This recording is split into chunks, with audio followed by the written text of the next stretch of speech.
Okay guys, I just wanted to do a really quick video, let you guys know how to tell if your vehicle needs wheel bearings, like front wheel bearings, rear wheel bearings, or maybe even possibly timing chain or timing belt service. Let's hop in here real quick and take a look.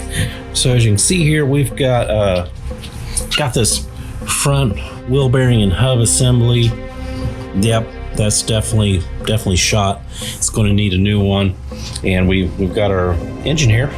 It's a flat 4, and I'm not sure if you guys can tell. It's well, it's not running right now.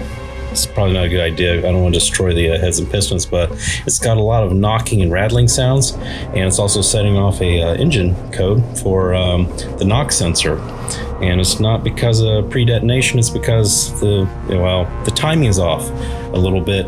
And we did find the biggest problem with this car is it's right here. I'm not sure if you guys can, let me zoom in a little bit. Can you guys see that?